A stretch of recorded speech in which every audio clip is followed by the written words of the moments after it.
The index examines which extreme weather events have, or which impacts extreme weather events have on country level. It has two components. First of all, it looks at the 2018 period, and it also looks at the 20 years period from 1999 to 2018. It covers meteorological, hydrological, and climatological events. It's based on 4 indicators, being the number of deaths per 100,000 inhabitants, the sum of losses in purchasing power parity, and the losses per unit GDP. For the index, we use data from the Munich WI's NatCat service and the International Monetary Fund. While we think that this is a very useful tool to show the effectiveness of countries, there are also some limitations. The data of the index reflects direct impacts. So, for example, food scarcity after dry spells are not covered in that index. We cover extreme weather events, and as you are all aware of, slow onset processes are becoming increasingly important when it comes to climate change impacts. We also look at past data, and we cannot allow, which does not allow for linear projection in the future, as we do not include current adaptation efforts, and also don't include any changes in socioeconomic circumstances. Furthermore, data availability is very different in different regions of the world, which also has to be considered. Hence, this index is not a comprehensive climate vulnerability index. It also cannot attribute damages to climate change directly, but a lot of attribution research has recently linked events directly to climate change that we also see in our data. That's why we think that the index tells a strong story, especially in conjunction with these findings from climate science. The index shows the level of effectiveness to extreme events, and with that has to be understood as a strong warning signal and a call for action. And with that, I want to hand over to Vera, who will present the results of this year's edition. Thank you, Maik. So on the table, we can see now. The table shows the results for the year 2018, and we see that the countries that have been most affected in 2018 are Japan, the Philippines, and Germany. In 2018, different countries experienced exceptionally intense heat waves. So Japan on the first rank, Germany on rank 3, and also India on rank 5 have been impacted by extended periods of drought accompanied by heat, drought, and water stress. Countries were also affected by intense storm events like the typhoon Mangkhut in the Philippines that ranked 2nd, and also in Madagascar on the 4th rank. Several countries were also impacted by severe rainfalls followed by floods and landslides. That was the case in Kenya on the 7th rank and also in Rwanda on the 8th rank. For the first time in 15 years, 2 developed countries are among the top 3, so under the 3 most affected countries in the index. This shows that all regions of the world are affected. At the same time, the Philippines rank 2nd, and however, developing countries suffer much more existentially from the impacts of extreme weather events.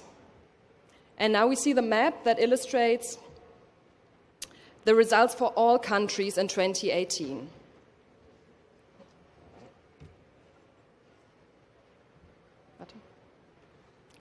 So this table shows the long-term index covering the 20-year period of 1999 until 2018.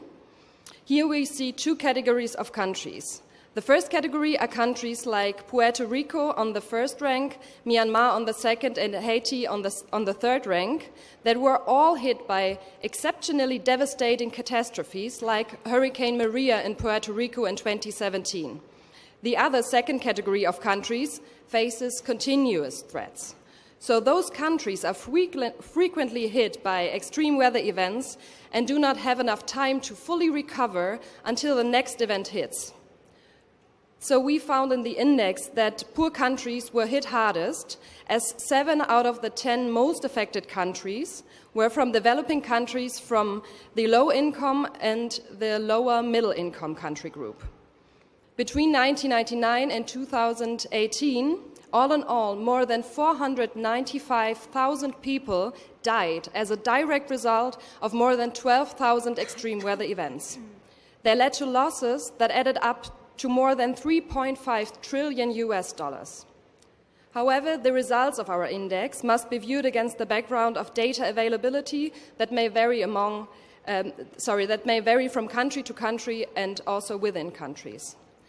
And on the next map, we see the results for all countries in the period from 1999 until 2018. Thank you very much, Vera. Now Laura will give us an insight in what we conclude from these numbers. What do they mean with regard to the political process here at COP and beyond? Thank you, Maik.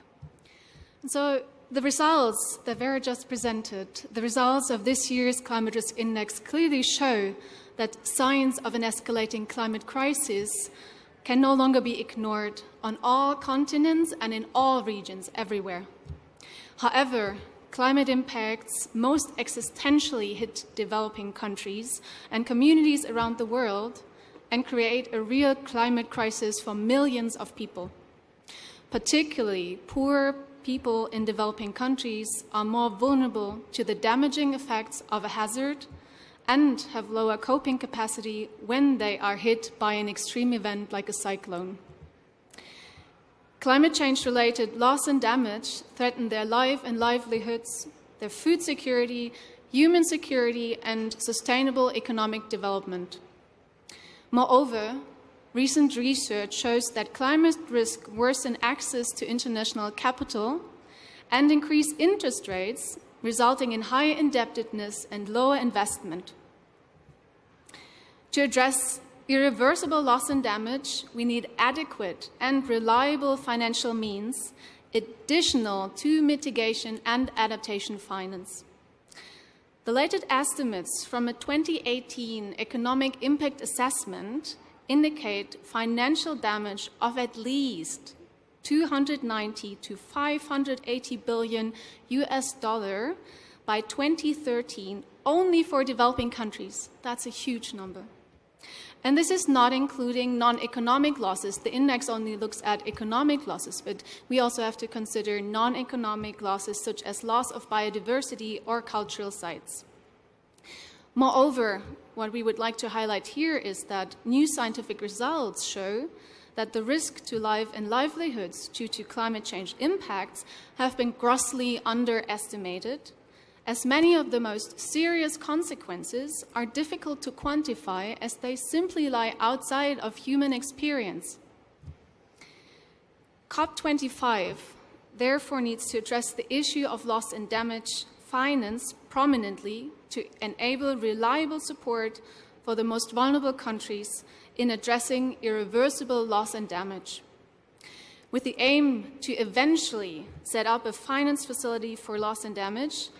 The COP needs to decide on tangible next steps on action and support, including finance for loss and damage.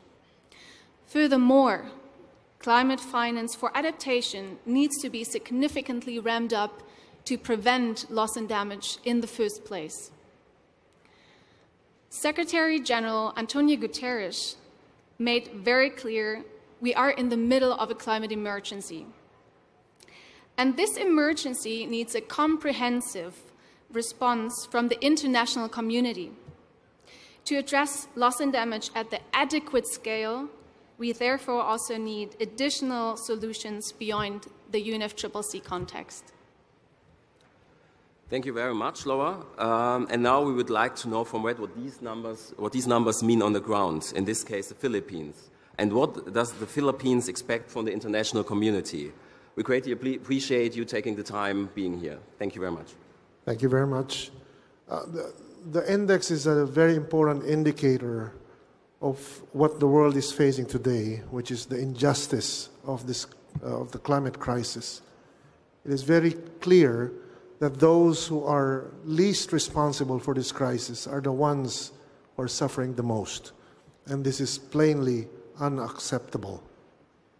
It is not only unacceptable, it is also a source of shame for those who have been at the forefront of creating this climate emergency to begin with. The index is actually a partial indicator of the risks that countries like the Philippines is facing. We are not alone in looking at this crisis in the eye.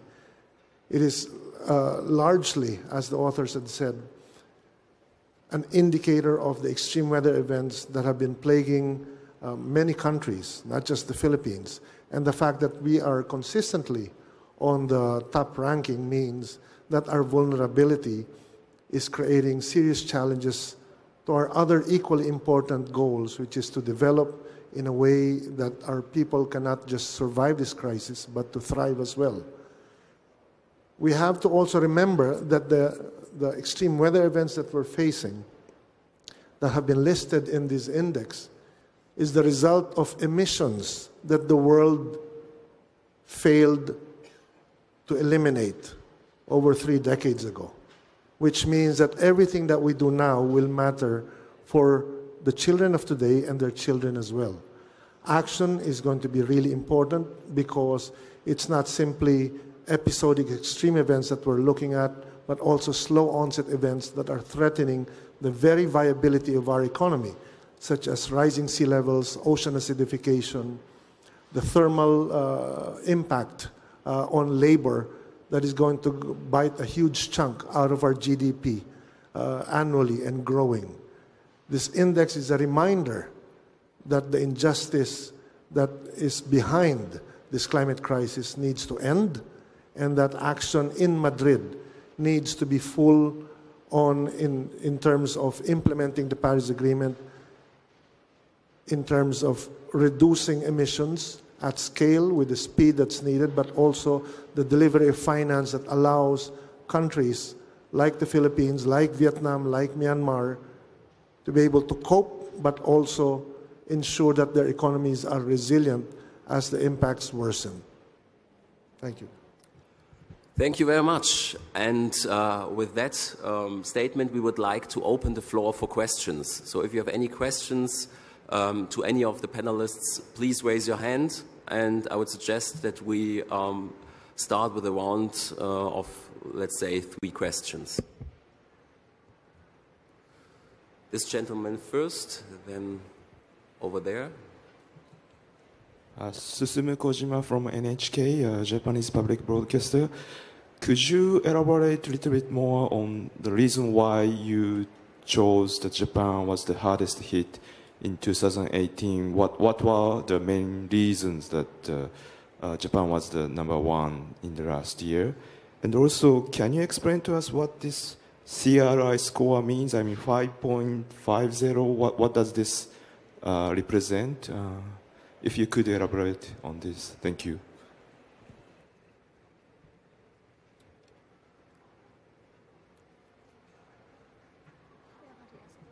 Megan Rowling from Thomson Reuters Foundation. I'm just wondering if you can talk a little bit more about the rise of heat waves and extreme heat as is reflected in this index, and whether you see that as a longer-term trend, something you expect to stay as a major factor in vulnerability. Thanks.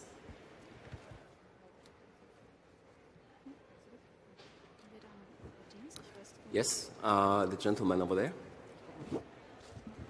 Hi, my name is Adewale Adesoya. I'm from Michigan Tech University. I have 2 questions. The first question is, you mentioned the economic losses, and I'm curious about the components of those economic losses. How do you measure the economic losses? What does it comprise of?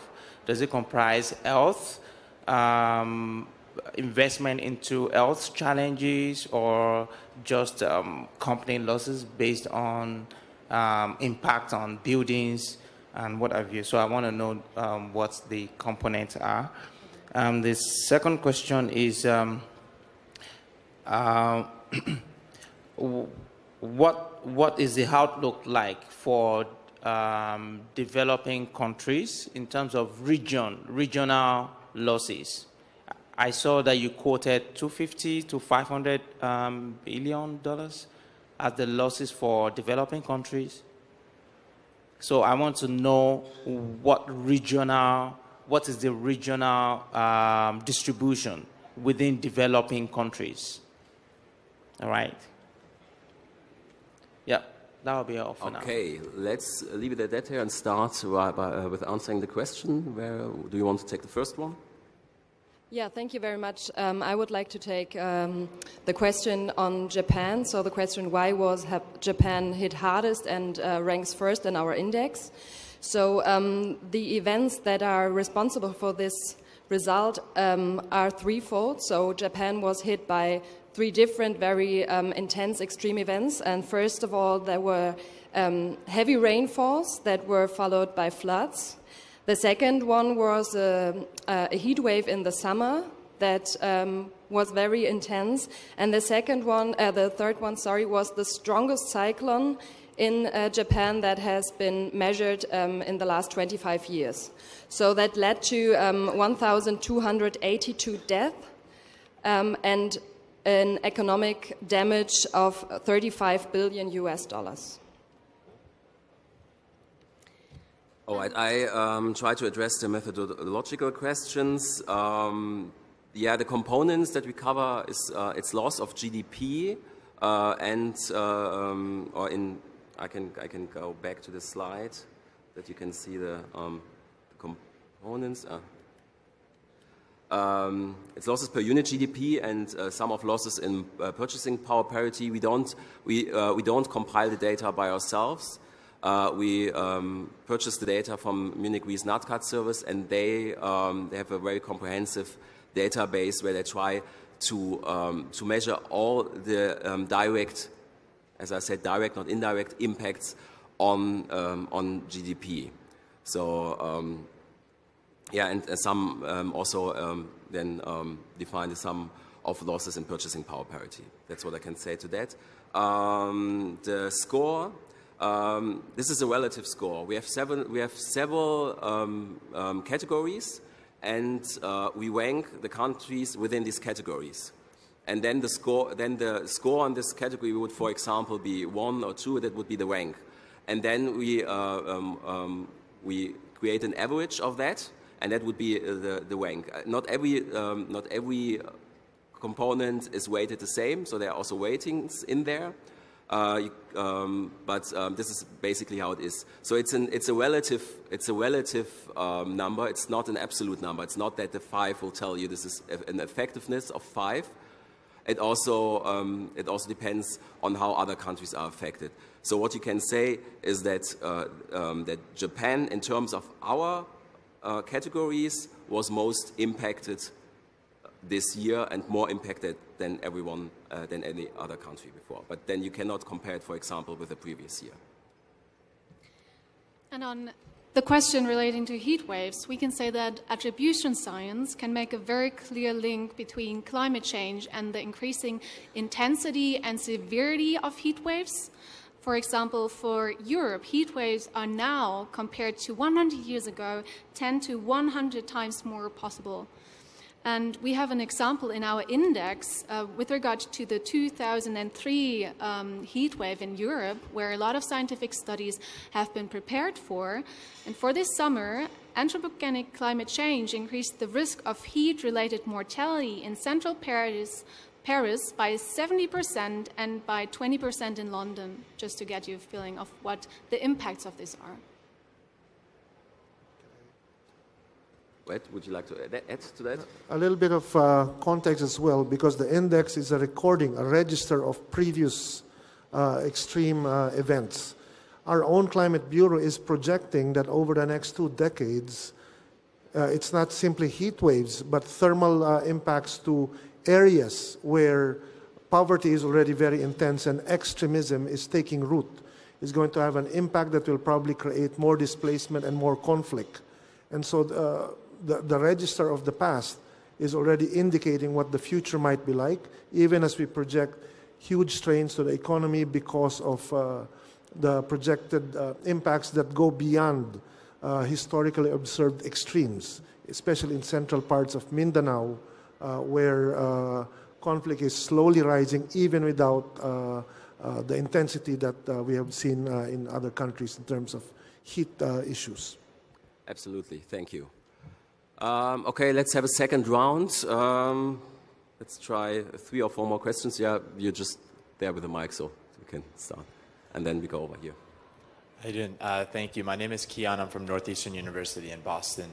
My question is about the connections to loss and damage, especially from this report. Obviously, the direct connection is to the changes and the need for a response to loss and damage, both economic losses, non-economic losses, as you directly mentioned. But it's clear through the rest of the report that this is quite an interdisciplinary result. It affects health, it affects access to resources, food, agriculture. These are all tied to loss and damage, but they're also related to other issues and more generally to the effects of climate change.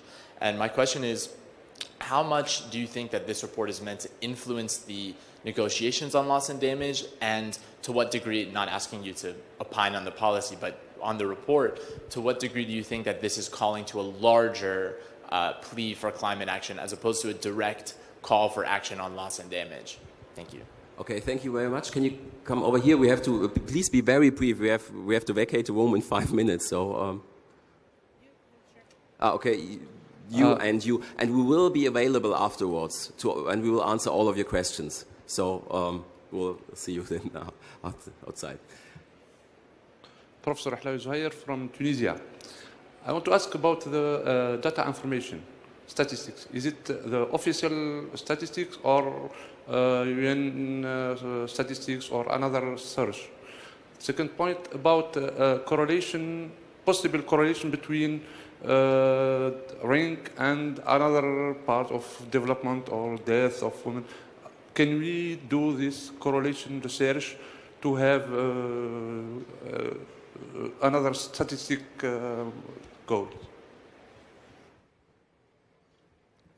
Thank you. And then this gentleman over here, I already promised him that he can ask his question. So, Jayanta Basil from the Telegram newspaper, India. 2 very quick questions. You said on the outset that you are only considering the extreme weather events and not considering the slow onset of impact. Now, in that case, should we call it a climate vulnerability index or the extreme weather event index? Because if you cut out the slow onset, which are affecting many countries in Asia, I'm from India, there's a huge slow onset impact on economy, on livelihoods, on everything. So if we cut out that big chunk out of the whole analysis, then it kind of becomes a different kind of analysis. So whether it should be called climate vulnerability index at all in the first place. And second is, India is see this ranked 5th in 2018. If you have some more input on that, apart from the death count, which is highest among the world I am finding, anything more than that? Thank you. Laura, would you like to start with the loss and damage question? For sure. Thank you for this question, because this index and its result are not only a call to increase ambition on loss and damage finance, but it's a call for comprehensive climate action, because what we need to do in the first place is to prevent losses and damages by ambitious mitigation. And so that means that countries need to significantly ramp up their mitigation ambition and need to support countries in adapting to climate change, because that is what we want. We want to prevent losses and only the residual damage. This is what we need adequate response for and reliable financial resources. Yeah, maybe directly to your question. I mean, we don't call it a vulnerability index. We call it the Global Climate Risk Index, and we've been conducting this for 15 years. And in the past, extreme weather events were really what shaped the most important impacts that also are influenced by climate change. We might in the future change the name, but so far I think this name is still adequate. But you're absolutely right, and we always disclose we do not cover slow onset processes, which will definitely become a much bigger threat in the future. which is also why we call for action on loss and damage. On the sources of, as I said, the data is provided by most of the data regarding death tolls and losses in GDP we acquired that from the Munich WIES NatCat service, which is the most comprehensive data set on these kind of figures available. They collect the data via studies, via research and all of that. They have a whole team working on that, and they compile that. So it's of course, and we said that of course data availability is very different in different regions of the world. So problems come with that. We understand that. But I think at the moment it's the best we have, and we have to deal with that. All right, just one very quick answer to your question why India is on the 5th rank this year's index. There were different extreme weather events that caused this position, and one of them were heavy rainfalls with very extreme results in the country. Then we had a heat wave with extreme water stress resulting from that. And also, India was hit by 2 cyclones in the year 2018.